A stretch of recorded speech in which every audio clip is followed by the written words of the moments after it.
The Lord be with you. A reading from the Holy Gospel according to Luke. On a Sabbath, Jesus went to dine at the home of one of the leading Pharisees, and the people there were observing him carefully. He told a parable to those who had been invited, noticing how they were choosing the places of honor at the table. When you are invited by someone to a wedding banquet, do not recline at table in the place of honor. A more distinguished guest than you may have been invited by him, and the host who invited both of you may approach you and say, "Give your place to this man," and then you would proceed with embarrassment to take the lowest place. Rather, when you are invited, go and take the lowest place, so that when the host comes to you, he may say, "My friend, move up to a higher position." Then you will enjoy the esteem of your companions at the table. For everyone who exalts himself will be humbled, and the one who humbles himself will be exalted. Then he said to the host who invited him, "When you hold a lunch or a dinner, do not invite your friends or your brothers or your relatives or your wealthy neighbors, in case they may invite you back and you have repayment. Rather, when you hold a banquet, invite the poor, the crippled, the lame, the blind. Blessed indeed will you be because of their inability to repay you, for you will be repaid in the resurrection of the righteous." The Gospel of the Lord.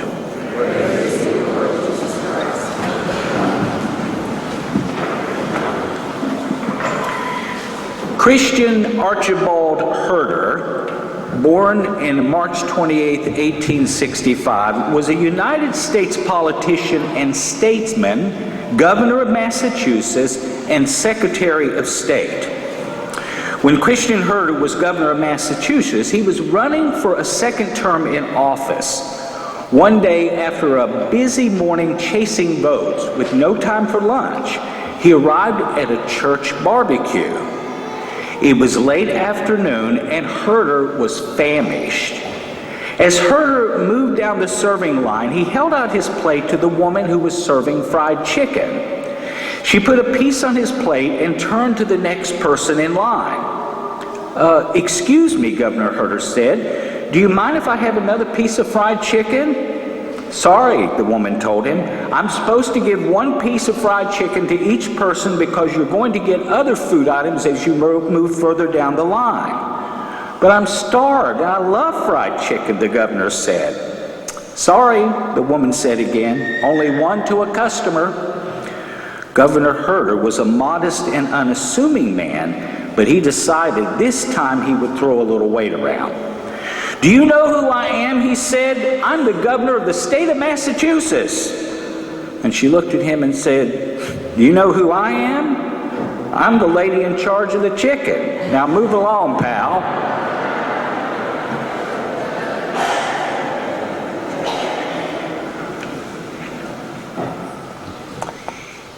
Now today's gospel is once again one of those most important passages, and I cannot tell you enough how critical Jesus' message is for us today. Now, I jokingly said to a group of students who I was teaching Luke's gospel one time that this particular passage that we had would more properly be entitled, "Never Invite Jesus to Your Dinner Party Unless You Have a Case of Digel in back somewhere," because he certainly stirs up some controversy. The passage appears as Jesus is in Luke's gospel making his journey to the south to Jerusalem, the city of destiny. This time he makes another pit stop, but based upon an invitation by one of the leading Pharisees of town. Now please remember, the Pharisees were a major group among the Jews. They were the religious leaders, the religious teachers and rabbis. They were the religious lawyers. In society of the day, they were at the top of the social caste. They were the most important people, very learned men. And on one hand, They were highly respected, but they were also feared. They wielded a lot of power. And so it's kind of curious that this guy invites Jesus. And when we look at the fact that when Jesus shows up, we're told that they are looking at him intently. Once again, the Greek does not capture, or the English does not capture well the Greek behind it. What this means is they're looking at him in a scrutinizing way with malintent. It's a very negative look. They're not looking adoringly at him. And the reason being, as far as Jesus is concerned to them, he's some country bumpkin preacher from up north in Nazareth of Galilee. And what in the world comes out of Nazareth anyway? So he goes to their table, and right immediately as soon as he gets there and they're looking at him, there are some verses that are missing from our passage today. If you would go to verse 2 of chapter 14, for instance, there's a man who shows up at the dinner. He's a man who has a disease called dropsy. And I'm told in contemporary medical terms, the disease is called edema, swelling, severe swelling. The man's in a lot of pain. He's a mess. But what is he doing showing up at a formal dinner? Most likely he's desperate, and he's heard about Jesus. And so he enters the room, and right away these scribes and Pharisees are looking at Jesus to see how he's going to respond. Because you see, the law strictly forbade anyone to carry out an act that would have medicinal purposes, a healing act. And so there is this man, and Jesus looks at the people and he knows what they're thinking. Is he going to try to heal him or not? And Jesus simply says to them, you know, I know it's a Sabbath day and you're not supposed to work on the Sabbath, but if your ox or your child fell into a ditch on the Sabbath, would you rescue it or not? And the answer is, well, of course we would. It's a valuable animal. My child is one of me. And Jesus said, well, what's wrong with me healing this man who is a son of God? And he heals the man. And as Emil Lagasse said, he cranks it up a notch in terms of the mood in the room. And then Jesus utters very politely two little parables. The first one addressed to the guests in the room. And here's what Jesus is noticing. And we see the same thing today in formal banquets. You know, today when you have a formal banquet, if you walk into the banquet hall, it's easy to see who the big cheeses are in the room, isn't it? First of all, the head table. You know there's somebody very important there. And then the table's probably close to the head table. Well, back then, the seating was arranged in a large horseshoe or U shape. This part of the U was the part where the host and the most important people would be. And then as you got further to the ends, the less important people. And so Jesus sees these people jockeying for position to get as close as they can to the head of the table, you see. And so he simply says to them, you know, when you've been invited to one of these banquets, don't go jockeying to get up front, close to the front, where the important seats are. No, he said, because here's what's going to happen. The guy who's the host, who's throwing the party, is going to say, excuse me, but Ron, no one told you to sit here. You're a nice guy, but you're not that important. Sister, you come sit up here where Ron is. And Jesus says you would then proceed shamefacedly to the back of the room. No, says Jesus, sit in the back first, one of the lower seats. And then the host can say, oh, my friend, what are you doing back here sitting? Please come sit up front. You get back out there, Ron. And then you will feel honored that the host has raised you up to such a high place. Jesus' point, and a most important point. True esteem is not the result of something that I make happen for myself. True esteem is an honor bestowed by someone outside of myself on me. Or in other words, in the kingdom, don't go jockeying for position. Because Jesus says, those who are humble will be exalted, and those who have forced their way to the top are going to come crashing down. Then he turns to the host, once again very politely so. And he says, you know, when you have one of these banquets, don't just invite your family, your brothers, your wealthy neighbors, your relatives. No, Jesus says, they can repay you back, and they're going to pay you back. They're going to invite you to their get-together.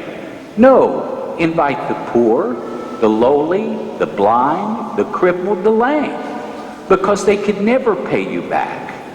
But, says Jesus, you will be repaid in the resurrection of the just. Now, I'm sure that one went over like a ton of bricks, because you see, at these dinners back then, business arrangements were made. People would sit next to other people. They would have a chance to mingle with other people who were business people, and deals would be struck. And so Jesus says, no. Invite someone who can't afford to pay you back, because God will reward you eventually. What's the point of this passage? This passage is a huge sermon on the virtue of humility. But therein lies the problem to the hearer of today. The person who hears this passage in our own time. It was problematic back then, it's problematic today. Why? Because our society is a mess. We've forgotten about the virtue of humility. And what does humility mean? What does the virtue mean? Well, humility is an act carried on by a grace from God, which says, first and foremost, I am not God, nor am I the center of the universe, nor am I the most special creature on the planet.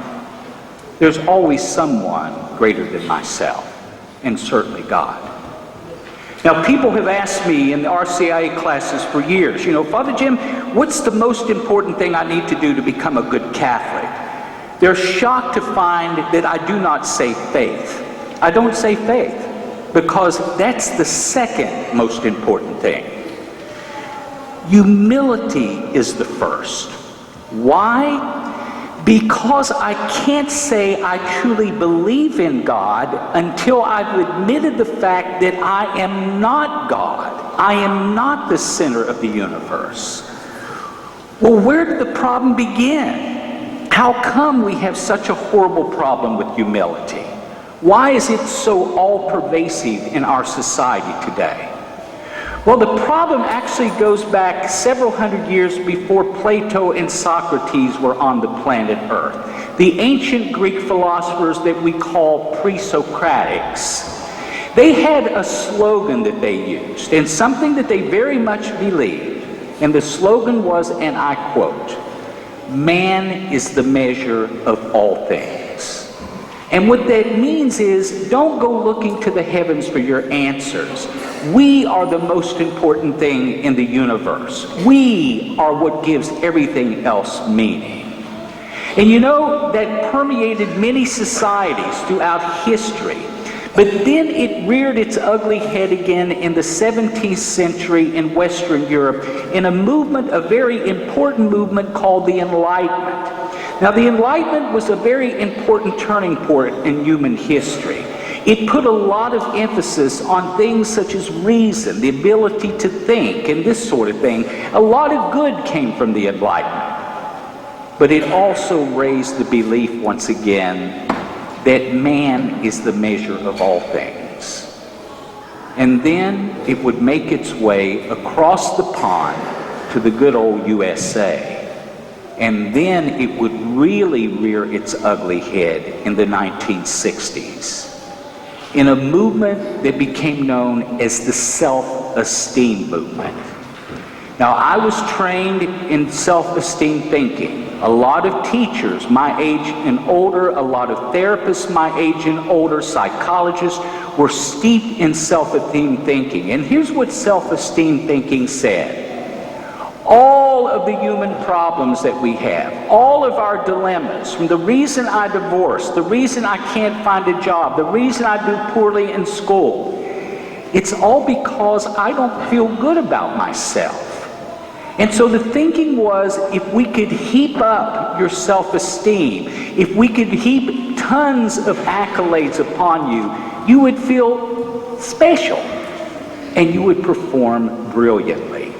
Sound real logical, huh? Well, I'll never forget my first experience of the effects of the self-esteem movement. It happened about the year 1986. I was at St. Paul's Parish in Weirton. I was teaching music at the school there, and I was just going through the classrooms one day, and I love kindergarten. And when I went to the kindergarten class this one day, there was this beautiful little girl with red hair, the curliest, naturalist curly red hair I'd ever seen. She was adorable.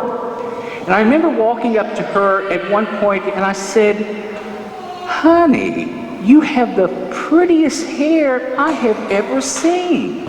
Her response to me, very calmly, "I know."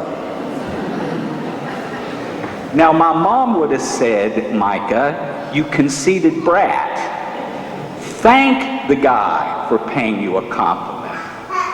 And so we handed out tons of smelly stickers for things that they did and things that they never quite accomplished, because we wanted everyone to feel special. And then it got to the point that everybody that showed up on the soccer field got a trophy just for showing up. Good for Joe. He's up here on the team. He never played, always missed practice, but he's special too. And then, shock of shocks, and I mentioned this at the last Mass, and people were just, you could see the reaction on their faces. It was reported in Time magazine several years ago, I was still up in Wheeling, about a soccer league in New Jersey that voted to get rid of keeping score. Why? Because they didn't want anyone on the losing team to feel bad about themselves. Because they wanted everybody to be special. Special. And so we heap self-esteem. And Jesus is saying in this reading, hey, you all, I can't pull you up like a gas station pump with self-esteem. Self-esteem is earned, and primarily by doing hard work in this life. Then others reward you by saying, good job, nice person. But we've taught people that they must have huge amounts of self-esteem, and if they don't possess it, then we force feed them with it. And the consequences are devastating. Have you ever had an experience of road rage? Now, I'm not asking if you were the rager. Have you ever had road rage done to you? What's the big deal? I'm special. How dare you drive slower than I want to drive in front of me? You know, so I'm going to honk my horn and flip little signals to you that are disgusting because you did it to me. And it affects, or I should say infects, every profession. I've shared with you in the past, when I was up in Wheeling, I had 9 associate pastors, 9, sister, and I either have lack of hair or gray hair for each one. I'll never forget the first one I had. He came to me his first week of work. He was halfway through the week, and he wanted to schedule his first 2-week vacation. And I looked at him and I said, Father, have you ever worked in the real world before? And he said, yes, at McDonald's before I went into the seminary.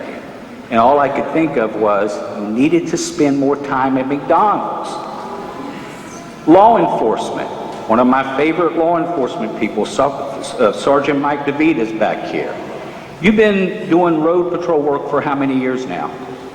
16 years, okay. Have you seen an increase in the lack of civility of people that you pull over? Remember how it was 16 years ago? I mean, nobody likes seeing your blue lights in their rearview mirror, I can assure you. But what do you see today, Mike? Anger that you stopped them, you inconvenienced them, you see. They were on the way to the theater, and how dare you pull them over for doing 75 in a 35 zone. Shame on you. It's all your fault, because they don't feel as special when the blue lights are flashing. It's in every profession. But you know, my brothers and sisters, if we don't turn this thing around, we're going to be in real trouble. You know, even the Army bought into the self-esteem thing in their advertising several years ago. I know I'm dating myself, but do you remember the commercial for the Army that said, "Be all that you can be in the Army"? Do you remember that? Yeah. Guess what? That's in total contradiction to the Army's values.